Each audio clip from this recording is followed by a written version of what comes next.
श्री सच्चिदानंद सद्गुरु साईनाथ महाराज की जय।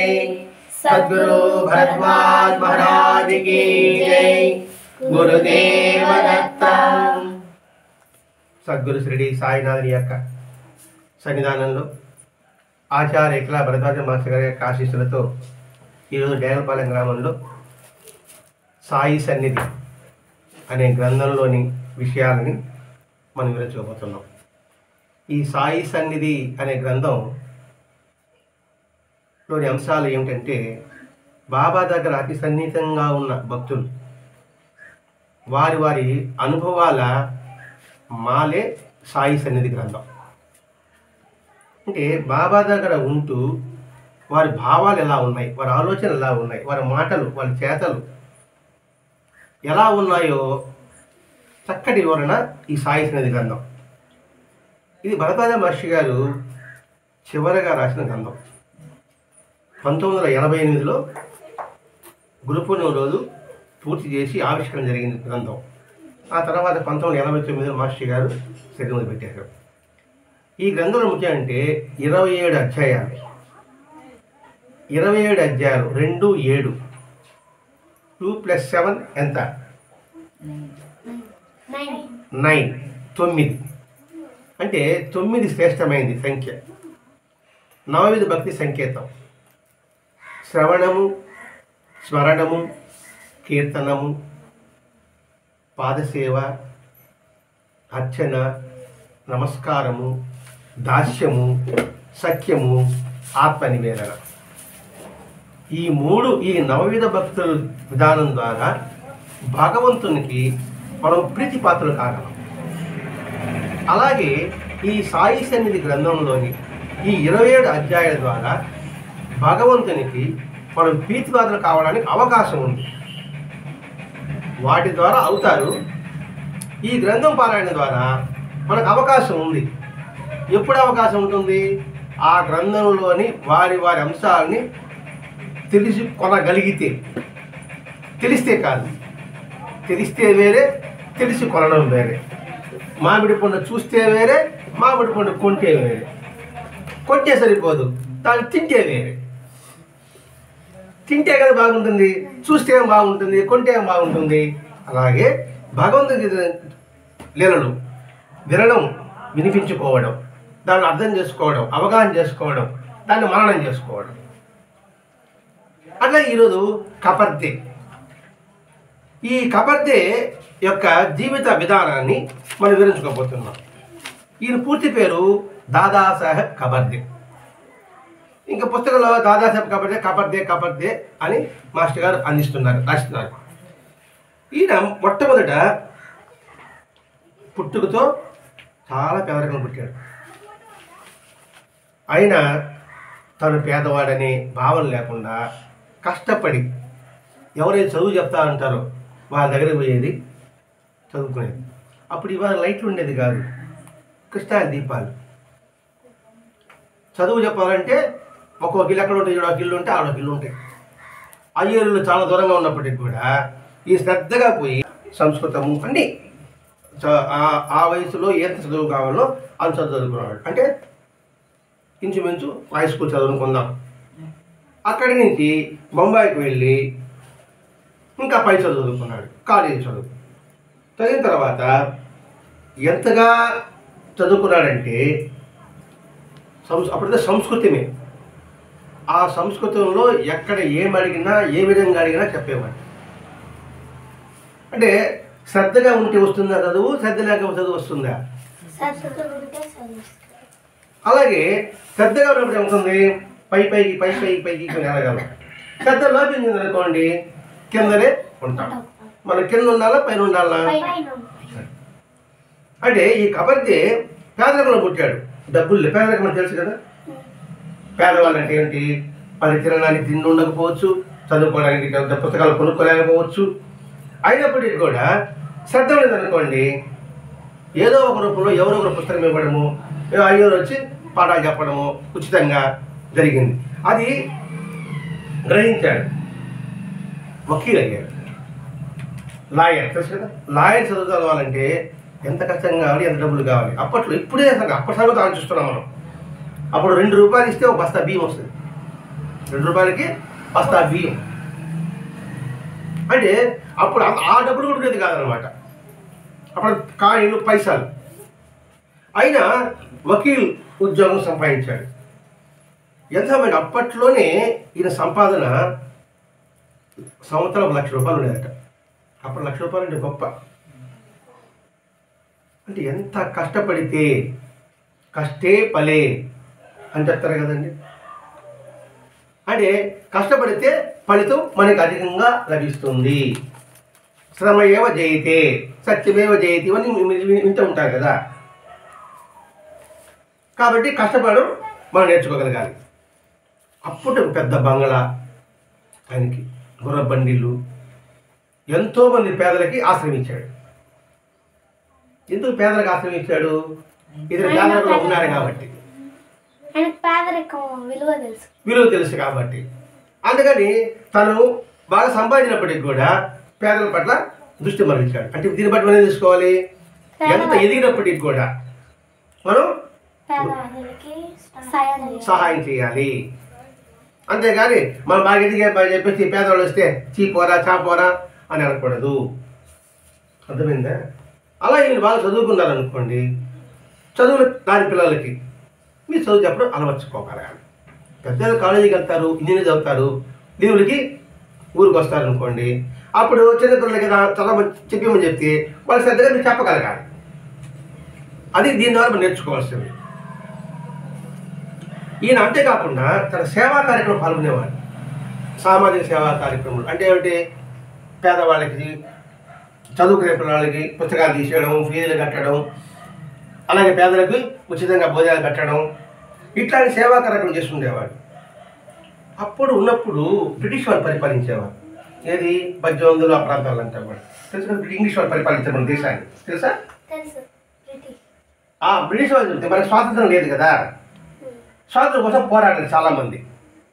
అందులో బాలగంగాధర్ తిలక్ పేరున్నారా? బాలగంగాధర్ తిలక్ అంటే పాటలు నా మీకు రాదు, మీరు ఉన్నారు. బాలగంగాధర్ తిలక్ స్వాతంత్రోద్యమానికి పోరాడేవాడు అనమాట. అతనికి ఇది సహాయం చేసేవాడు. అంటే స్వాతంత్రం కోసం పోరాడాలని ఈ కపర్దేవ్ కూడా తపన ఉండేది. ఒకసారి బాలగంగాధర్ని ఇంగ్లీష్ వాళ్ళు అరెస్ట్ చేశాడు. అరెస్ట్ చేస్తారు కదా, అతన్ని విడుదల చేయడం కోసంగా ఇతను సొంత ఖర్చుతో ఇంగ్లాండ్కి వెళ్ళి అప్పీల్ చేసుకోవడానికి. ఇండియా ఎక్కడ, ఇంగ్లాండ్ ఎక్కడ అంటే ఇంగ్లాండ్ పోవాలంటే ఎంత డబ్బు కావాలా? అతని కోసంగా, బాలగంగాధర్ తిలక్ కోసంగా, అంటే జైల్లో పెట్టారు కదా, విడిపించాలని బెయిల్ అంటారు కదా, తీసుకురావడం కోసంగా ఇంగ్లాండ్కి వెళ్ళాడు. దాదాపు అప్పుడు ఇంత గంటల ప్రయాణం కాదు, దినాల ప్రయాణం అప్పుడంతా. అప్పుడంత ఫాస్ట్ లేదు కదా, ఇప్పుడంత ఫాస్ట్ అప్పుడు లేదు. ఆ వెళ్ళి దాదాపు ఎంతో ఖర్చు పెట్టాడు, ఏమి పని జరగల. అతడు 2 సంవత్సరాలు ఉన్నాడు సార్. వాళ్ళ తల్లి చనిపోయినప్పుడు కూడా రాలేకపోయాడు. ఎవరు కపర్దే అంటే బాలగంగాధర్ మీద ఎంత అభిమానం, దేశం మీద ఎంత అభిమానం. ఎక్కడో దేశంలో ఉంటే వాళ్ళ అమ్మ చనిపోతే కూడా రాలేకపోయాడు. ఆ తర్వాత 2 సంవత్సరాల తర్వాత ఇంటికి చేరాడు. మొట్టమొదటిగా ఈ బాధ పడినప్పుడు ఎవరు చేద్దావుగా, ఎవరు బాబా ఉన్నాడండి ఆడికి వెళ్ళండి అని చెప్తారు కదా, బాబా దగ్గరికి చేరాడు. ఎవరో చెబితే చేరిన తర్వాత కాస్త మనశ్శాంతి కలిగింది. కానీ ఇతను బాలగంగాధర్ తిలక్కి కుడిభుజంగా ఉన్నాడని ఇతను కూడా అరెస్ట్ చేయాలని అనుకుంటున్నారు ఇంగ్లీష్ వాళ్ళు. సహాయం చేస్తున్నాడు కదా, డబ్బు ఉంది, బాలగంగాధర్ డబ్బు లేదు, అతనికి కావాల్సిన సహాయం అంతా కూడా ఇతను చేస్తున్నాడు. కాబట్టి ఇతను కూడా అరెస్ట్ చేద్దాము అని రూమర్ వస్తుంది కదా సార్. ఇది తెలుసుకున్నాడు. సరే, ఇతనికి ఏం చేయాలనుకున్నాడు, బాబాను ఆశ్రయిస్తే సరిపోతుంది. ఎన్నో విషయం పరిస్థితుల్లో కూడా సాయినాథుడు ఆ తెల్ల ప్రభుత్వ అంటే ఇంగ్లీష్ వాళ్ళు ఏ భావాలతో ఉన్నారో వారి దృష్టిని మరల్చేవాడు బాబా. అంటే భగవంతుని సన్నిధిలో వచ్చినప్పుడు మన అరస్యాలకు ఉన్నప్పటికి కూడా వాడికి ఏదో పని పట్టడము, ఏదో ఇంగ్లీష్ వాళ్ళకి వాళ్ళ దూరంగా వెళ్ళిపోవడము అలా జరిగేది. ఎన్నో విషయం పరిస్థితుల్లో కూడా బాబా ఇతను రక్షిస్తూ ఉండేవాడు. అప్పుడేమైంది, బాబా దగ్గరికి వెళితే మనకు రక్షణ జరుగుతుంది, అంటే మనం కాపాడబడతాము అని ఒక నమ్మకం ఏర్పడింది. తరచూ రావడం మొదలుపెట్టినప్పుడు బాబాకు మాట్లాడు, నేను, నీవు, జోగు, కాకా దీక్షిత్, శ్యామ, మనమందరము ఒక గురువుతో కలిసి ఒక వీధి చివర ఉండేవాళ్ళము. ముందు బయట పెట్టాడనమాట. అంటే ఏంటి, మహాత్ములు ఎవరి దగ్గరికి చేరని అంటే ఎవరు చేరనిస్తారు? వాళ్ళకి మనకి సంబంధం ఉంటేనే వాళ్ళు మహాత్ములు దగ్గర చేరనిస్తారు. మహాత్ములే కాదు, ఇది కూడా రుణాల బంధాలను అనుసరించే ఉంటుంది. మనం అందరం కలిసి ఒకే గురువుని సేవించాం, అందుకే మళ్ళీ ఇప్పుడు కలుగుతున్నా. అంటే మహాత్ముల సజ్జులు మంచి వాళ్ళకి సాంగత్యం ఉంటే అది జన్మ జన్మలకి మన వెంటే వస్తుంది. దుస్సాంగత్యం ఉంది అంతే. బాబాతో ఉన్నారు వీళ్ళు, బాబాతో ఎప్పటికాడు, బాబా వీళ్ళు మనతో ఉన్నారు, వీళ్ళు కాస్త వెనుకబడి ఉన్నారు, కాస్త మళ్ళీ వీళ్ళని మన దగ్గర తెచ్చుకుంటాం అందులో భావిస్తున్నాం. ఎందుకంటే మహాత్ములు మంచివాళ్ళ సన్నిధి ఉంటే మనం దారి తప్పుతుంటే ఏం చేస్తారు, వాళ్ళు దారి తప్పుతున్నారని చెప్పేసి మళ్ళా మనని దారి తీసుకునే ప్రయత్నం చేస్తారు. అలాగే బాబా చేశాడు, ఇంతకుముందు అక్కడ ఉండేవాళ్ళు ఇప్పుడు మీ మీద ప్రేమతో మళ్ళీ ఇక్కడ కలిపారు. మనమంతా ఒకే కుటుంబానికి చెందినవారు. ఇది వీళ్ళంతా చెప్తున్నాడు, మనమందరం ఒకే కుటుంబానికి చెందినవారు అంటూ కొంతకాలానికి ఈ కబర్దే ఈ కుటుంబాన్ని విడిచిపోయి ఒక రాజుగారి కులువులో ఉద్యోగాన్ని చేరాడట. బాబా చెప్తున్నాడండి, గద్దెలమల్లి ఒకే కూడా ఉన్నాడు, వేరే వెళ్ళిపోయాడు, ఉద్యోగం సంపాదించాడు. అంటే ఉద్యోగం అంటే డబ్బు వస్తుంది, పేరు వస్తుంది, ఇవన్నీ కూడా రాజస ప్రవృత్తి. అంటే ఏమిటి, కోరికలతో ఉండే గుణం.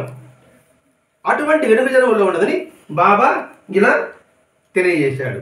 అదే భావం ఇప్పుడు కూడా ఈ జన్మలో కూడా ఇతనికి ధనము, కీర్తి మీద ప్రీతి ఉనింది. అంటే గత జన్మ సంస్కారం మనకి ఏ భావాలు అయితే ఉంటుందో అదే భావాలు ఈ జన్మకు కూడా మనకి ఆ సంస్కారంగా ఏర్పడుతుంది. మీరు చిన్నపిల్లలు అప్పుడు ఏదో భక్తితో ఉన్నారు కాబట్టి పెద్దయినా కాకుండా చిన్నప్పుడే మీకు భగవంతుడి మీద నమ్మకం కలిగింది. దీన్ని మనం పెంపొందించుకున్నాం అనుకోండి, ఇంకా మన అభివృద్ధిలోకి రావడానికి ఇంకా అభివృద్ధి అంటే ఏంటి, జ్ఞానం వస్తుంది అంతే. జ్ఞానం ఉంటే మనం ఉన్నత స్థాయికి వెళ్ళగలుగుతాం. సాధ్యమైనంత వరకు వాళ్ళని సంస్కరించడం కోసమే బాబా వాళ్ళని కలిపాడు. గతంలో నువ్వు వదిలి వెళ్ళిపోయావు, ఏదో డబ్బు కోసం, కీర్తి కోసంగా, తన పొరపాటు పడి ఉంటాం అని మళ్ళా కలిపాడంటే బాబాకి మన మీద ఎంత ప్రేమ ఉంది. కబర్దే కూడా అదే, కబర్దే కూడా ఎందుకు అంత ప్రేమ ఉంది, నేను అంత కలిసి ఉన్నావరా, నువ్వు దారి చెప్పావురా అని మళ్ళా కలిపాడు. అంతేకాకుండా అతనికి దేశసేవ చేసేట్టుగా ప్రోత్సహించాడు. ఇవన్నీ ఈ సంస్కారం అన్నీ దేనికి ఉపయోగపడుతుంది, ఎవరి ఉన్నతకు ఉపయోగపడుతుంది, బాబాకు ఉపయోగపడుతుందా? అంటే ఏంటి, మనల్ని ఉద్ధరించాలని భగవంతుని యొక్క సంకల్పం. ప్రతి ఒక్కరు ఉద్ధరించాలని భగవంతుని యొక్క సంకల్పిస్తారు. అది తీసుకోవడమా, జారి విడుచుకోవడమా, అది మన చేతిలో ఉంది. తీసుకోవడం. ఎవరైనా సరే ముద్ద లోపల దొరకగలరు కానీ మింగాల్సింది ఎవరు? అది చేస్తున్నాడు ఇక్కడ. అందుకే భగవంతుడు అవకాశం ఇస్తూనే ఉంటాడు, దాన్ని మనం గుర్తించాం. ఆ గుర్తించలేనప్పుడు చాలా కోల్పోతాం. మన జీవితం ఇప్పుడు జరిగే సంఘటన అన్నీ వేస్తారు. ఎన్ని ఎట్లా ఉన్నప్పటికీ కూడా భగవంతుడు చాలా అవకాశం ఇస్తూనే ఛాన్స్ ఇస్తుంటాడు. వీడు మారుతాడు, వీడు మారుతాడు, వీడు మారుతాడు, మారుతాడు మారుతాడని మనం పట్టించుకోకపోతే మన కర్మ కొట్టి పెట్టేస్తాడు అంతే. ఆ తర్వాత తల కింద పెట్టి తపస్సు చేసినా కూడా సరే అది రావాలంటే ఇంకా కొన్ని జన్మలు పడుతుంది. అది గుర్తుపెట్టుకోవాలి మనం ఇక్కడ. సాధ్యమైనంత వరకు ఈ కబడ్డీని సంస్కృతం కోసంగానే అలా చేసేవాడు. ఆధ్యాత్మిక పురోగతి కలిగించడమే ఇక్కడ బాబా యొక్క సంకల్పం. ఆధ్యాత్మిక పురోగతి, ఆధ్యాత్మికతే మనిషిలో సంస్కరింపబడడానికి అవకాశం ఉంది. ఆధ్యాత్మికత అంటే జ్ఞానం అనుకుందామండి, మా చిన్న మాట చెప్పుకోవాలంటే జ్ఞానం కలిగింటేనే మనం సంస్కరింపబడతాము. అజ్ఞానం ఉంటే సంస్కరింపబడము. జ్ఞానం అంటే ఏమిటి? ఏది మంచో ఏది చెడో తెలుసుకోవడం, మంచిని ఆచరించడం, చెడుని తొలగించుకోవడం. వాటి ద్వారానే మనం సంస్కరింపబడతాం. ఏది మంచి ఏది మనకి ఎలా తెలుస్తుంది? మనకి పెద్దలు వేదాలు చెప్పాయి, మనకి వేదాలు తెలియదు, పెద్దలు చెప్పారు. ఆ మహాత్ములు చెప్పింది తూచ తప్పకుండా పాటించగలిగితే మనం సంస్కరింపబడతాము. అంతేకాదు ఇంగ్లీషు వారి నుంచి ఇతన్ని రక్షించాడు. ఎవరిని? కపర్దేని. ఎందుకు రక్షించాడు? ఇతడు ఆధ్యాత్మికంగా ఉన్నతంగా వృద్ధి పొందాలి, సంస్కరింపబడాలని అని చెబుతూ భగవంతుని ఆజ్ఞ లేక నా పిలుపు లేక ఇక్కడ ఎవరు రాలేరు అని కపర్దే చెప్తున్నాడండి. కపర్దే కాదు, మనకు కూడా. ఇప్పుడు కపర్దే బాగా డబ్బులు సంపాదించారు, అన్నీ ఉంది. ఒక బ్రిటిష్ వాళ్ళు తప్పించుకొని షిరిడీకి వచ్చాడు. వచ్చినాడు మనసంతా అక్కడ మళ్ళా ఆ వృత్తి మీద ఉంటుంది కదా, మళ్ళీ లాయ వృత్తి చేస్తే మళ్ళీ డబ్బులు వస్తుంది కదా, మరి వెళ్తే మనం పట్టుబడతామేమో ఈ ధ్యాసలో ఉన్నాడు. దాని బాగా ఉంటాడు, నా ఆజ్ఞ లేక భగవంతుని పిలుపు లేక ఇక్కడికి ఎవ్వరు రాలేరు అంటే మన సన్నిధికి రావాలన్నా కూడా ఆయన అనుగ్రహం ఉండాలి. ఎందుకు మారలేదు, ఎందుకు మారరు అని అనుకుంటున్నాం మనం. ఎందుకు మారలేదంటే ఆ అనుగ్రహం లేదు కానీ మారలేదు. మరి ఆ అనుగ్రహం కావాలంటే ఆయన నచ్చిన రీతిలో నీ మనసు ఉండగలిగితే ఆయన అనుగ్రహం ఉంటుంది. ఉండనప్పుడు ఆయన అనుగ్రహం నీకు ఎలా ఉంటుంది? అందులో భావిస్తున్నాం. కాబట్టి ఆయన ఆజ్ఞ లేక, ఆయన పిలుపు లేక ఇక్కడికి ఎవరు రాలేరు. ఎవరు తమకై ఇక్కడికి రాలేరు కూడా. నువ్వు ప్రయత్నించినప్పటికీ కూడా సరే రాలేదు. ఏదో ఒకటి వస్తుంది అంతే.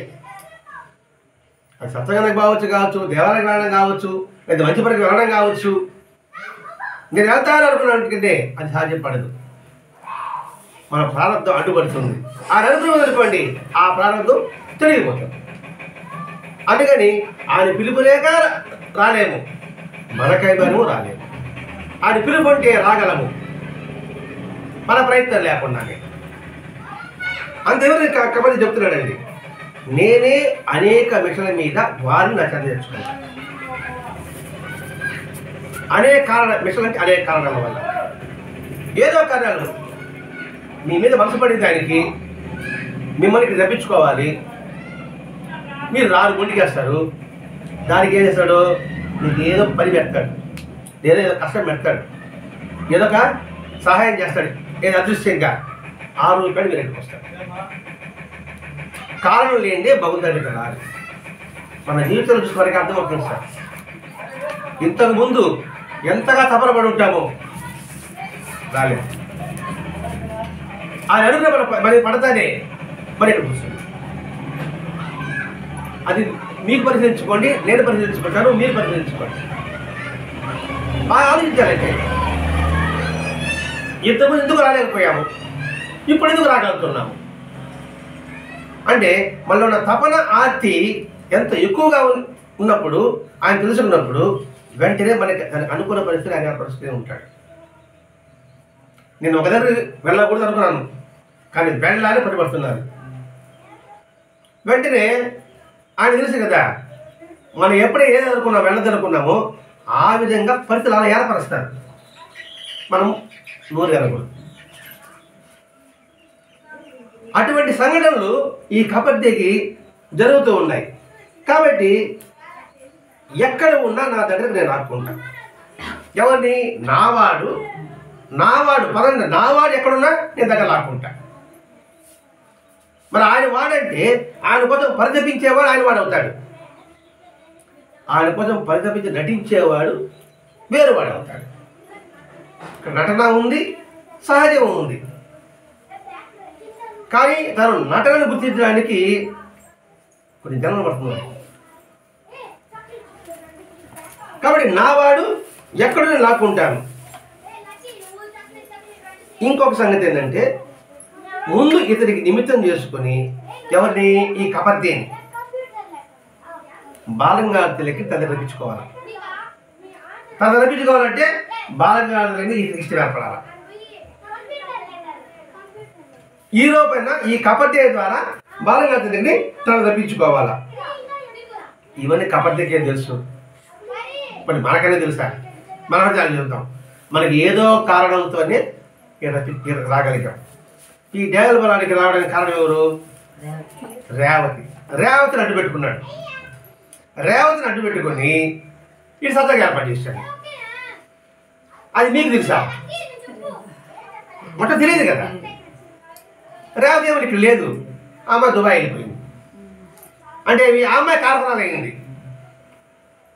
ఇప్పుడు ఆ అమ్మాయి వాళ్ళు వచ్చేది మీరు అనుకుంటున్నారు, ఆ అమ్మాయి వాళ్ళు మీరు రాలా. బాబా ఆ అమ్మాయిల ప్రేరణ కలిగించి ఇక్కడ మనల్ని సత్తంగా ఏర్పాటు చేసి ఆమెను పంపించేశాడు. అది రేవతికి తెలుసా? అలాగే కబడ్డీకి ఏం తెలుసు? ఈ కబడ్డీ ద్వారా బాలంగార్తులని తన దగ్గర తీసుకురావాలా. అది కారణం. అట్లా ఈయన షిరిడి చేరాడు కబడ్డీ 1910వ సంవత్సరంలో. అక్కడ వచ్చిన తర్వాత చాలామంది చదువుకున్న వాళ్ళు, ఉద్యోగస్తులు వారు వచ్చినప్పటికీ ఇతనికి మెల్లమెల్లగా అర్థం కావాల్సి వచ్చింది. బాబా అంటే ఎవరు అని, ఆయన స్థితి ఏమిటి అని అర్థమైంది. ఇంతమంది వచ్చేటప్పటికి ఒక వారం రోజులు మాత్రమే ఉన్నాడు. మళ్ళీ బాబా అనుమతి తీసుకొని అతను ఊరికి వెళ్ళిపోయాడు. వెళ్ళాడు కానీ మనసు గెలవాల. ఎందుకనంటే కాంగ్రెస్ స్వాతంత్రం ఉంది కదా, మితవాదులు తీవ్రవాదులు ఉన్నారు కదా, దాంట్లో ఒక్కొక్కరు ఉన్నాడు కదా. ఉండేప్పటికీ ఇతను ప్రభుత్వం అరెస్ట్ చేస్తారు, వీడికి మనం కేసులు ఇచ్చామంటే మనం డొమ్మా కొట్టేస్తాము అనే కేసులు కూడా మానేశారు. ఇంకెంత కోటి అప్పటికే లక్షలాది కానప్పుడు కోటికి కేసులు ఇవ్వడం మరి డబ్బు ఎక్కడ వస్తుంది? ఆవిడికి చాలా ఇబ్బంది అయింది. సరే ఏ క్షణమైనా సరే జైల్లో పెట్టేస్తారనే వాతావరణం ఏర్పడిపోయింది. అప్పుడు జైలు అన్నమంటలు పంపించేవారండి. అది ఎప్పుడైతే అయిపోయిందో ఎవరు అతనికి కేసులు ఇవ్వలే, రాబడి తగ్గిపోయింది. 1 సంవత్సరం ఇంటి వద్దనే వేచి చూసి ఒత్తిడి తట్టుకోలేక డిసెంబర్ 10 వచ్చాడు, 1910. మళ్ళీ 11లో షిరిడీకి వచ్చాడు. ఫస్టే చెప్పాడు బాబా అతనికి. మొట్టమొదటి బాబా చెప్పడే ఒక మాట చెప్పాడు, ఇది నీ ఇల్లే. మనం గుర్తించాల. ఫస్ట్లో దర్శించినప్పుడే ఇది నీ ఇల్లే, నేను ఇక్కడుండగా ఎవరికైనా భయం ఎందుకు? అప్పుడే అర్థం చేసుకోవాలి. ఇది నీ ఇల్లే అంటే ఆ స్థానం మీది, మనది. నేను ఇక్కడుంటే నీకు ఎందుకు భయపడుతున్నావు? ఇక్కడేం భయపడుతున్నాడు? మనం అరెస్ట్ చేస్తారేమో, ఆదా దిగిపోతుందేమో, ఇదే ఆలోచన ఉన్నాడే కదా. కానీ వెళ్ళిపోయాడు. వెళ్తానంటే పరీక్షిస్తాడు, కొత్త పోతానంటే ఏం చేస్తే పో అంటాడు. వేరే తర్వాత ఏముంది? మనశ్శాంతి లేదు, అశాంతితో ఉన్నాడు, రాబడి తగ్గిపోయింది. మళ్ళీ తిరిగి వచ్చాడు. నిజానికి ప్రభు ఎవరు? బ్రిటిష్ వారా బాబానా? రాజు ఎవరు? బ్రిటిష్ వారా బాబానా? బాబానే. ఒత్తిడి చేసే తప్ప కాబట్టి ఇక్కడికి రాడు. ఇది ఆర్థిక ఇబ్బందులు, కేసులు లేకుండా ఉండడం, ఒక పక్క ఇంగ్లీష్ వారు ఆశాసాన్ని ఈ భావాలు వచ్చేటప్పటికీ ఒత్తిడి వల్ల మళ్ళీ షిరిడీకి వచ్చాడు. మరి ఆ ఒత్తిడి ఏర్పరిచింది ఎవరు? అందుకే వెంకటేశ్వర అంటాడు, ఆ ఒత్తిడి వల్లే మనం భగవంతు దగ్గర అవుతాం. బాగా ముద్దు పెట్టుకోవాల్సింది, అందరికీ మనకు సంబంధించింది. ఆ ఒత్తిడి లేకపోతే మన ఇష్టంగా ప్రవర్తిస్తాం. బాలుని కిందకింత నేలకేసి కొట్టి బలంగా అంత పైకి లేస్తుంది ఒత్తిడి వల్ల. అందుకే వెంకటేశ్వర అంటాడు, కష్టమైన ఉండాలి, రోగమైన ఉండాలి, పేదరికమైన ఉండాలి. ఈ 3 ఉంటే భగవత్ దగ్గరకి అవుతామంట, త్వరగా దగ్గరకు అవుతామంట. ఎందుకంటే ఎప్పుడైతే కష్టం ఉంటుందో టక్కన గుర్తుంటాడు, ఎప్పుడు మన మనసులో నిలుస్తాడు. అందుకని కబడ్డీకి బాగా ఒత్తిడి పెరిగింది. ఆ ఒత్తిడి పెరిగేటప్పటికి మన షిరిడీకి వచ్చేసాడు. ఆయన చెప్పిన ఇది వినడానికి సిద్ధమయ్యేవారు ఎంతమంది ఉంటారు అన్న ప్రశ్న. అని చెప్పినా వినేవాడు ఎంతమంది ఉంటారు? ఇది అండగా చేసుకోవాలి మనం. ఆయన చెప్పిన వినేవారు ఎంతమంది ఉంటారంటే మనం జాగ్రత్త పడాలి. అంటే ఆయన చెబుతున్నాడు, మనం వినడానికి మనం ప్రయత్నం చేయాలి, గ్రహించడానికి మనం ప్రయత్నం చేయాలి. లేకపోతే ఈ అవకాశం మనకు రాదు కదా. చెప్పేవాడు లేనప్పుడు మన పరిస్థితి ఏంటి? చెప్పకూడదు మరి ఇలా ఉన్న పరిస్థితులు, చెప్పేవాడు మనకు దొరికాడు, మరి అది చెప్పి వినకపోతే మన పరిస్థితి ఏంటి? అల్లకొల్లం అవుతాం, అశాంతి అవుతాం, తర్వాత మనకు మనశ్శాంతి అవుతాడు. ఇప్పుడు అల్లకొల్లం అశాంతి లేకుండా మనశ్శాంతి దొరుకుతుంది. ఎట్లంటే మనం తీవ్ర ప్రయత్నం చేసాము ఇంతకుముందు ఏమన్నా ఈ సాధన కోసంగా, ఏమి చేయకని అనాయాసంగా దొరికింది మనకి ఇది. కాబట్టి ఇది గుర్తుపెట్టుకోగలగాలి. కాబట్టి ఆ పరిస్థితి ఇదే, విధి లేక రక్షణ ఊరట కోసంగా బాబా దగ్గరికి చేరాడు. ఎంత బాబా ఆమెమిచ్చినా సరే అతను మనసు మాత్రం వీరిని త్వరగా మళ్ళీ వెళ్ళిపోవాలనిపిస్తా ఉంది. ఒకసారి దెబ్బతిన్నాడు కదా, మళ్ళీ బాబా ఒకటేసారి కూడా ఎంతసేపైనా ఆడకపోతే కేసులు వస్తుంది కదా, డబ్బులు వస్తుంది కదా, ఇలాగే ఉండేవాడు, తాపత్రపడుతూ ఉండేవాడు. పోనీ వెళ్ళామా వాళ్ళు అరెస్ట్ చేస్తారేమో, అదొక భయం, మళ్ళీ అదొక భయం ఉండేది. అందుకని బాబా ఎప్పుడు ఎక్కడ తెస్తే బాబాకు తెలుసు. అందుకే అతనికి పర్మిషన్ ఇచ్చేదిలే ఊరికి వెళ్తానంటే. అంటే ఇటు వెళ్తే అక్కడ అరెస్ట్ చేయబడతారు, ఇక్కడ ఉంటే మనసు నిలబడకపోయా, వెళ్ళాలి అనుకుంటూ ఉండే. తర్వాత ఆయన సన్నిధిలో ఉన్నంత వరకు మనకెట్టి ప్రమాదం ఉండదాలని అతనికి మెల్లగా అర్థం కావడం మొదలుపెట్టింది. కానీ ఎంతైనా మనం మానవమాత్రం కదా అని అసలు ఎంత తిరిగిపడి కూడా మనసు పీకతనే ఉంటుంది. ఎంత బల జరుగుతుంది, ఎంత బల జరుగుతుంది అనుకుంటూనే ఉంటాం. ఒక పక్క ఆయన వల్ల ధైర్యం వచ్చింది, శాంతి అంటూనే ఉంటాం. మళ్ళీ ఒక పక్క మళ్ళీ ఏదైనా అనిపిస్తూ ఉంటుంది.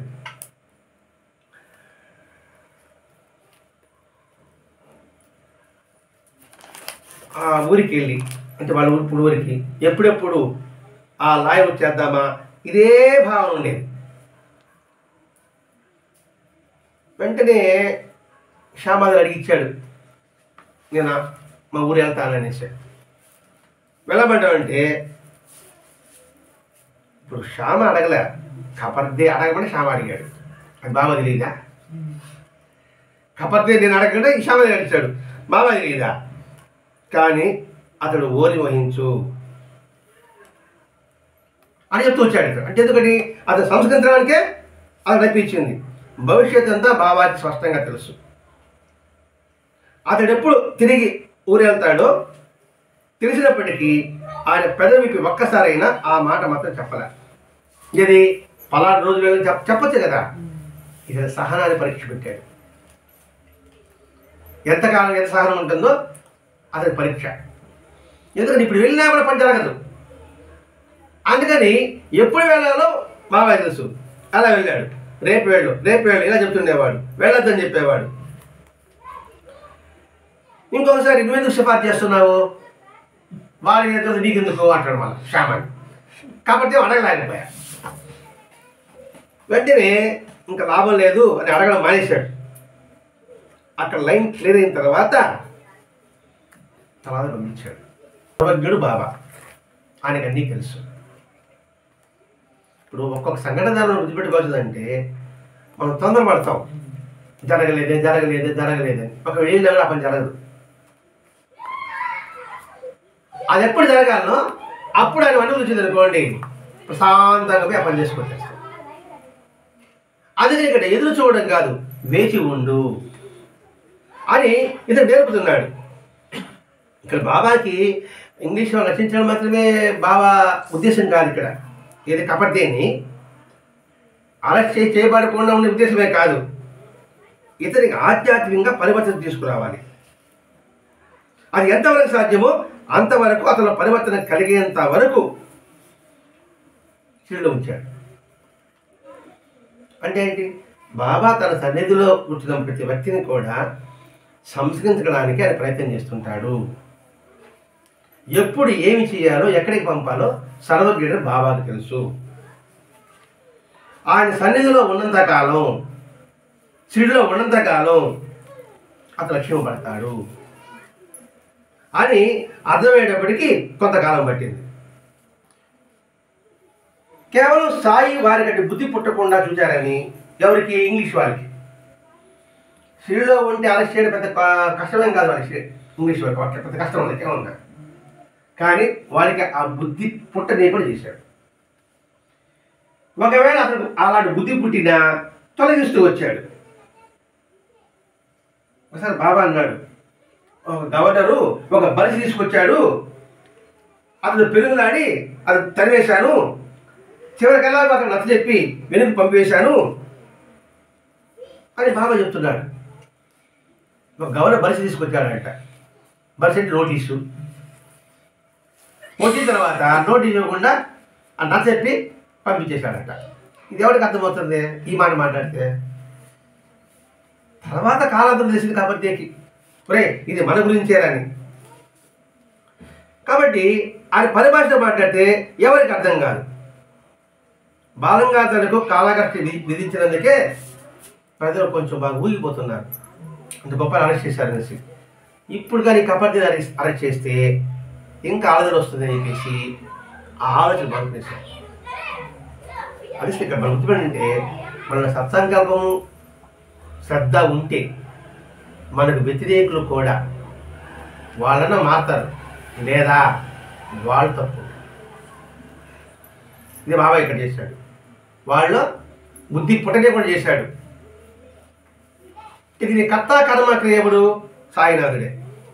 అతడి పరిపాలన చూస్తున్నాడు. ఎవడు కబర్దేని వారిని కాపాడుతున్నాడు. ఇప్పుడు కబడ్డీ వెళ్ళాలనుకుంటున్నాడు కదా, వెళ్ళకుండా ఆపుతున్నాడు అన్నమాట ఇక్కడ. అప్పుడు భక్తులందరినీ పంపేసి ఏకాంతంలో అతనికి హితం చెప్పి ఆయన స్థితిపరిచాడు.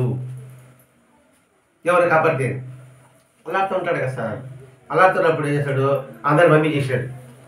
పంపించేసి అతనికి మంచి మాట చెప్పాడు. ఎంత చెప్పినప్పటికీ కూడా అతను గ్రహించలేకపోయాడు సార్. హితం చెప్పాడంటే, అందరి మీద ఒక్కడే చెప్పాడంటే నా మీద బాబాకి ఎంత ప్రేమ అని గుర్తించలేకపోయాడు. తన పరిచయుడిగా అన్నట్టు మొరనాడు కపర్దేను అమరావతి అదే అడుగు తీసుకోవాలి కొడుకు వచ్చాడు. ఎవరు పరీక్షించడానికి? కపర్దే పరీక్ష. ముందు అందరూ కలిగింది సార్. బాధపడుతున్నాడు. చాలా మంచి మాట చెప్పాడు. వాడు ఎంత మంది నిలబడతాడు? కొడుకు వచ్చాడు, నాయన తీసుకుపోయాడు. వీడు వెళ్తాడా ఉంటాడా అంటే నేను చెప్పిన మంచి మాట వీడు వంట పట్టించుకున్నాడా లేదా అని. అతని కుమారుడు మరో బాబాని తీసుకుపోవడానికి అనుమతి కోరారు. బాబా మనాన్ని తీసుకుపోతామని. కానీ బాబా మొట్టమొదటి అడిగి పర్మిషన్ ఇచ్చాడు. అంత మూడమని సర్దుకున్న తర్వాత వెళ్తున్నాడు. పరీక్ష వల్ల కొడుకు వచ్చాడు తీసుకుపోవడానికి. పొమ్మన్నాడు, సర్దుకున్నాడు, అలా ఆగిపోమన్నాడు. ఇప్పుడు ఆగిపోతాడా లేదా? అది బాబా పరీక్ష పెడుతున్నాడు ఇక్కడ. వెంటనే ఏంటి బాబా శ్యామ వచ్చాడు, ఏంటి మీరు వెళ్ళమన్నారు, మళ్ళీ వద్దంటున్నారు, అసలు వెళ్తే వాళ్ళ ఊరే కదా, అక్కడైనా ఉండొచ్చు కదా అని శ్యామ అంటున్నాడు. శ్యామ అనేటప్పటికీ ఇంకా అబద్ధపు ఆశ పుట్టింది. రికమెండ్ చేశాడు కదా, తీయేస్తాడు. కానీ బాబా అన్నాడు అతడు తిరిగి వెళ్ళకపోవచ్చు. ఎవరిని కబడ్డీ అప్పటి వరకు వాళ్ళ ఆశల మీద నీరు చెల్లిపోయాయి. మళ్ళా ప్రయత్నించాడు ఇంకొక రోజు. ఇప్పుడు అక్కడ పరిస్థితి అనుకూలంగా లేవురా,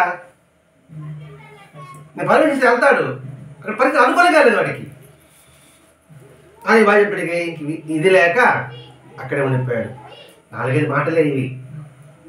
ఆ సమయాల్లో ఉంటే అర్థమవుతుంది. తీవ్రమైన పేదరికంలో ఉన్నాడు, ఆదాయం లేదు. ఇంటి అమరావతి ఊరు, అక్కడికి వెళితే కేసులు వస్తుంది, వాదించవచ్చు, డబ్బు వస్తుంది, కీర్తి వస్తుంది. దాన్ని తీసుకోవడానికి కొడుకు వచ్చాడు, పర్మిషన్ ఇచ్చాడు, మనం వద్దన్నాడు బాబా. ఆ సన్నివేశం మనం గమనించాలి సార్. మనసులో ఎంత క్షోభ ఉంటుంది, ఆ క్షోభ లేకుండా చేశాడు కాబట్టి అంటే ఆ పరీక్షలో నెగ్గాడు అని మనం భావించాలి. ఈవిడ మనకు వస్తుంటుంది పరిస్థితుల్లో కూడా. కాసేపు మంచిగా ఉన్నట్టు ఒక పక్కన ఉంటాడు, మళ్ళీ చెడ్డగా ఉంటాడు వాడు. అది మనం పరీక్షను భావించవలే. ఇతడు నిత్యము చక్కగా గ్రంథాలు చదివేవాడు, చిన్నవాడేం కాదు, కాకపోతే బాగా చదువుకున్నవాడు. ఆ శ్రేణిలో ఉన్నప్పుడు కూడా సత్కార్యంగా మంచి గ్రంథాలు చదివేవాడు, చెప్పేవాడు, భజన చేసేవాడు. కానీ అతను తీవ్రమైన లోకవాసన ఆత్మ వికాసానికి అంతరాయమైందట. పూజ చేస్తున్నాడు, భజన చేస్తున్నాడు, సత్యంగా చెప్తున్నాడు, పారాయణ చేస్తున్నాడు, కానీ లోకవాసన ఉంది కదా. లోకవాసన అంటే ఏంటి? సమాజంలో వెళ్ళాలి, పేరు సంపాదించాలి. అది ఉండేటప్పటికి ఏమైంది? ఈ పూజలంతా కూడా అడ్డు తగులుతూ వచ్చింది. అంటే చిత్తశుద్ధి లేని పూజ చేయాలా, మనసులో మంచి భావం లేకుండా నువ్వు ఎన్ని పూజ చేయాలాము? సత్యం చెప్తూనే ఉంటా, నాకు ఎక్కడో ఆలోచన అనుకోండి, ఈ సత్యం పద్ధతి నాకు ఎలా వస్తుంది? నా దృష్టి కూడా దాని మీద ఉంది, లౌకిక విషయాల మీద ఉంటుంది. ఆ లౌకిక విషయాలు ఈ సాధనకి అంతరాయం అవుతుంది. ఇది మనకు కూడా అన్వయించుకోవాలి. లౌకిక విషయాలు వినడం, చూడడం, మాట్లాడుకోవడం ఉండడం, పట్టించుకోకుండా ఉండడం, అప్పుడే మనం ముందుకు పోగలం.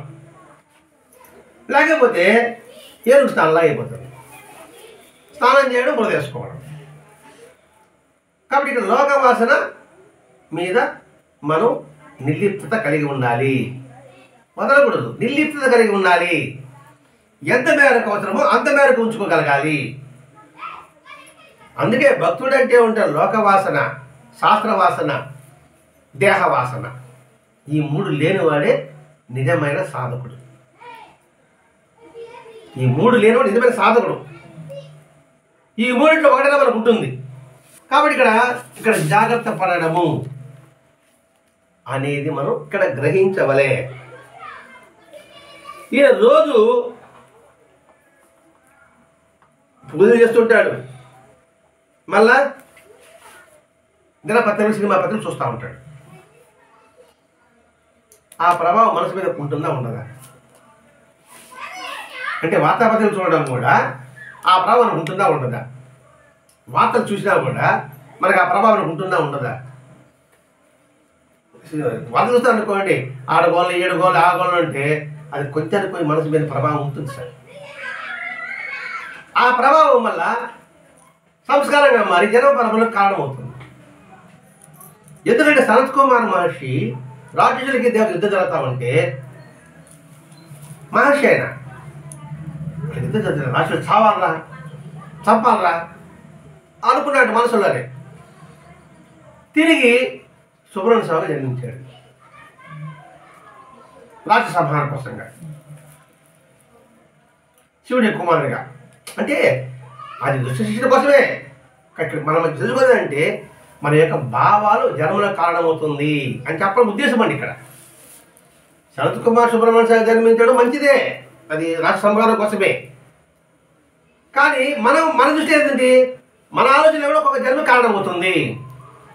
కాబట్టి మనసులో కూడా ఎవరిని నిందించవద్దు, ద్వేషించవద్దు.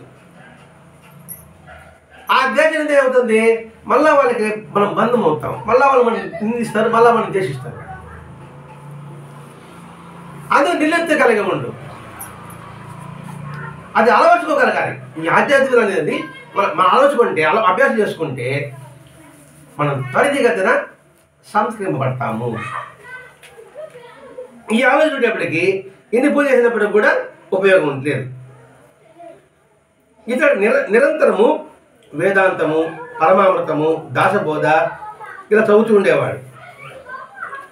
ఇలా చదువుతున్నప్పుడు ఇంకా నలుగురు చేరారు కదా, బాబాల గురించి మాట్లాడుకుంటుండేవారు. ఉపాధి బాబా వంటి పండితుడికి కూడా కపర్దేని గురువుగా భావించేవారు. అంటే ఎంత సంవత్సర పాండిత్యం ఉండాలి కపర్దేకి? అయినప్పటికీ సాయిపట భక్తి శ్రద్ధల్లోనూ శరణాగతిలోనూ కాకాజీతో ఇతడెన్నూ సమానం కాలేదు. ఎవరు? కపర్దే. పాండిత్యం ఉంది, చదువు వచ్చవచ్చు, కానీ కాకాజీతో సమానంగా కాలేకపోయాడంట. కారణం ఏముంటుంది? శ్రద్ధ, సహనం, ఓరిని. ఎంత ఉన్నప్పటికీ కూడా ఇవి లేకపోయింది అనుకోండి, ఇంకా ఆయన వాడు మనం కాలేం. అది సమానంగా కలగపోయినాడు. ఒక వంక పాండిత్యం ఉంది, దేశభక్తి ఉంది, సమాజ ఉంది. కానీ తీవ్రమైన వ్యామోహం వల్ల సాయిని సేవించి ప్రధానంగా దేనికోసం వచ్చాడు? సంస్కరింపబడడానికి కోసం కాకుండా ఈయన ఆశ్రయిస్తే నేను రక్షింపబడతాను, రక్షింపబడితే నేను ఉద్యోగం చేసి డబ్బు సంపాదించగలను అనే భావన ఇతను ఉంది. కానీ ఆధ్యాత్మిక పురోగతి చెందాలనే ఆలోచన మాత్రం ఇతను లేదు. అనేక సార్లు బాబా ఇతని వైపు యోగ దృష్టి అంటే ఆయన వైపు చూసినప్పటికి కూడా ఆ సమయానికి శాంతిగా అనుకున్నాడే కానీ మళ్ళా మామూలు అయిపోయాడు. కబర్దే ఈ కబర్దే జీవితం అంతా కూడా మనకి ఎందుకు ఉపయోగపడుతుందంటే మనం ఎలా సంస్కరించుకోవాలి, భగవంతుడి సన్నిధిలో ఎటువంటి భావాలు మనం కలిగి ఉండాలి అనే విషయం మనం తెలుసుకోవడానికి ఇది వివరించుకుంటున్నామండి. స్త్రీలో ఉన్నంత వరకు నాకు ఇది భయం ఉన్నదని తెలుసు. ఒకసారి స్త్రీలో ప్లేగు వ్యాధి వచ్చింది. ఒకరోజు బాబా ఎవరు తిడుతున్నట్టుగా తిడతా ఉన్నాడు. ఎవరు? బాబా. అయిన తర్వాత మీ కొడుకుని రక్షించాలన్నాడు. కబర్దే కొడుకుని రక్షించాలని చెప్తున్నాడు. కొద్దిగా కబర్దే కుమారుడికి జ్వరం వచ్చి ప్లేగు బొబ్బలు వచ్చాయి. ప్లేగు బొబ్బలు. అప్పుడు కబర్దే భార్య కన్నీటితో అంటే బాధతో షిరిడీకి వచ్చారు. ఏది? భార్య కొడుకు వచ్చారు ఇది తీసుకుపోవడానికి. ఆ పిల్లవాడికి ప్లేగు జ్వరం వచ్చింది. ఇంకడే షిరిడీలో వైద్యం ఎక్కడ ఉంటుంది? సరే మన ఊరు వెళ్ళిపోతామని చెప్పేసి బాబా అనుమతి కోరింది. బాబా పర్మిషన్ ఇవ్వాలి. ఇప్పుడు భార్య కూడా పరీక్ష. ఇప్పుడు జ్వరము బబ్బులు వస్తే ఇంకా హాస్పిటల్ తీసుకోవాలంటున్నారు కదా, వెళ్ళాలంటే వాయించలే. మళ్ళా పోయి అడిగింది, మళ్ళీ ఒప్పుకోలే. అంటే బిడ్డని నేను తీసుకుని నేను చెప్పుకోవడానికి తల్లి కదండి. ఆ ఉక్రోషం వచ్చింది. వెంటనే బాబా అన్నాడు, ఆకాశంలో మబ్బులు కమ్మాయి, మబ్బులు బద్దలై వర్షించాక ఆకాశం స్వచ్ఛమవుతుంది, భయం ఎందుకు అని బాబా అంటున్నాడు. ఆకాశం మబ్బులు కమ్మాయి, మబ్బులు విడిపోయిన తర్వాత వర్షం వచ్చింది, ఆకాశం మళ్ళీ స్వచ్ఛమైపోయింది. అంటే ముందు మబ్బు వసుకుంటుంది, వర్షం వచ్చిన తర్వాత మబ్బులు తిరిగిపోయిన తర్వాత స్వచ్ఛమవుతుంది, ఇంక నీకు భయం ఎందుకు అని తన చొక్కా పైకి ఎత్తే 4 ప్లేగు బొబ్బలు ఉన్నాయి బాబా మీద, ఒంటి మీద కోడిగుడ్డంత ఉన్నాయంట. ఇప్పుడు ఎంత సైజు ఆలోచించండి. ఆ సేదులు ఉంటే వెంటనే చూడు తల్లి, నీ బాధ అంతా నా పైకి తీసుకున్నా. నీ బాధ అంతా అంటే ఎవరి బాధ? కొడుకు బాధ. నీ బాధ అంతా నేను తీసుకున్నా అంటేనే కొడుకు జ్వరం తగ్గిపోయింది, బొబ్బలు తగ్గిపోయాడు. అంటే భక్తులు రక్షించడానికి భగవంతుడే బాధను స్వీకరిస్తాడు. అంటే అంతవరకు వీళ్ళకి సహనం లేదు. అయిన తర్వాత ఇంత జరిగినప్పటికీ కూడా ఇతరులు కబర్దేలో ఏదో మామూలు జరిగిందని బాగానే ఉంది కానీ ఆయన దివ్యశక్తిని గుర్తించలేకపోయాడు. ఇంకోటి ఒకడికి బాగా జ్వరం వచ్చి ఇంకొక భక్తుడికి అతడు ఏదో దక్షిణ పంపించాడు. దక్షిణ బాబా తీసుకుంటేనే బాబాకి జ్వరం వచ్చింది. ఇది చూస్తున్నాడు కబర్దే. తన కొడుకు కాపాడాడు, చూశాడు. వాడి ఎవడికో జ్వరం ఉంటే బాబా తన మీద తప్పించుకొని అది చూశాడు. అయినప్పటికీ కూడా పరవశిద్ధి లేకపోయాడు. పరవశిద్ధి అంటే అనుభూతి చెందలేకపోయాడు, ఆస్వాదించలేకపోయాడు. ఇప్పుడు అనేక లీలలు బాబా చూస్తున్నాడు సార్. మరి తన బిడ్డని కాపాడాడంటే అది ఎంత గొప్ప అది. తన బిడ్డ యొక్క బాధ్యత అందరికీ తీసుకున్నాడంటే ఒక్కసారి ఆలోచించండి. ఆలోచిస్తే తన మీద పొందుతాడు.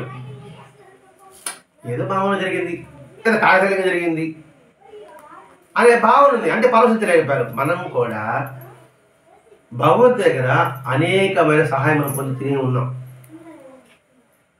కానీ అనుభూతి చెందలేకపోతున్నాం. ఒక్కడే చూద్దాం, మన శరీరంలో ఉచ్ఛ్వాస నిశ్వాసాలు మన ప్రయత్నం జరుగుతున్నదా? ఉచితంగా గాలిస్తున్నాడు భగవంతుడు. అది ఉచితంగా ఇస్తున్న భావన మనకు ఉందా? ఉంటే నాకు ప్రసాదం దొరకలేదనే భావన రాదు. దేవాలయానికి వెళ్ళాం, ఇద్దరు మూడు ప్రసాదం పెట్టారు, మనం వచ్చేటికి లేదు, మనం బాధపడతాం. భగవంతుడు మనకి ఏమి ఇస్తున్నాడు సార్ మనం గుర్తుపెట్టుకోలేకపోతున్నాం. గుర్తుపెట్టుకుంటే ప్రసాదం ఏంది? ఇంతకన్నా ప్రసాదం ఏంటి? మనకి గాలి ఇస్తున్నాడు, శ్వాసవాయువు ఉదురుతుంది. ఇతర గొప్పది ఇంకే ఉంటుంది ఆలోచించాడు అనుకోండి, వాడు బాధపడడు. ఇక్కడ కబర్దే ఇది జరిగినప్పటికి కూడా పరవశించలేకపోయాడు. అంటే ఇవంతా మనం చూసుకుంటే భగవద్ అనుగ్రహం పొందుతూనే ఉన్నాము, కానీ గ్రహించలేకపోతున్నాము. ఇది కబర్దే పరిస్థితి. అది కబర్దే వాళ్ళ ఊరికి వెళ్ళడానికి ఇది అనుమతి ఇవ్వలే. కారణం ఏమిటి? వెళితే మనకి ఇబ్బంది అనే విషయం బాబా తెలుసు, నేను తెలుసుకోలేకపోతున్నాను. బాబా నన్ను కాపాడడానికే సిడిలో ఉంచాడు. ఇటువంటి అనుభవాలను చూశాడు కదండి. అయినప్పటికీ కూడా డైరీలు కూడా రాసుకోలేకపోయాడట. ఎందుకు డైరీ రాసుకోవాలంటే మన జరిగే అనుభవాలని డైరీలు రాసుకుంటే మన కథ సభ్యులు వచ్చినప్పుడు అది చూసుకుంటే మనసుకు శాంతి ఉంటుంది. ఇది ఈ అనుభవాలు అయినప్పటికీ కూడా దాని డైరీలో రాసుకోలేకపోయాడు. అంటే ఇటువంటి సన్నివేశాలు ఇటు కబర్దే కాకుండా మన అందరికీ జరుగుతూనే ఉన్నాయి. జరిగినప్పుడు మనం దాన్ని జాగ్రత్తగా గమనించుకుంటూ భగవద్ అనుగ్రహాన్ని మనం నిరంతరం ఆస్వాదించవలే. మనం చక్కగా చూడగలుగుతున్నాం, చక్కగా వినగలుగుతున్నాం. ఇది భగవద్ అనుగ్రహం కాదా? తిరింది జీర్ణం వస్తుంది, ఇది భగవద్ అనుగ్రహం కాదా? ఇంకా నాకు లేదు, ఏమీ లేదు, ఏమి ఇవ్వలేదు అని మనం ఎలా చెప్పగలం? గ్రహిస్తే మనం చెప్పలేము. ఆయన అన్నీ ఇస్తున్నాడు. భగవంతుడు నీకు ఏమి ఇచ్చాడు అనుకోండి, నాకేమీ ఇవ్వలేదండి అంటాడు. అంటే అన్నీ ఇచ్చాడు అర్థం. అది గుర్తుపెట్టుకోగలిగితే ఈ కబర్దే సంఘటన ద్వారా నిరంతరము మన మనసు ఆయన చెంత ఉండడానికి అవకాశం ఉంటుంది. అది ఈ కబర్దే ద్వారా మనకి ఈరోజు మాస్టర్ గారు అందించండి. స్వస్తి. శ్రీ సచ్చిదానంద సద్గురు సాయినాథ్ మహారాజ్ की जय. सद्गुरु भरद्वाज महाराज की जय. गुरुदेव दत्ता.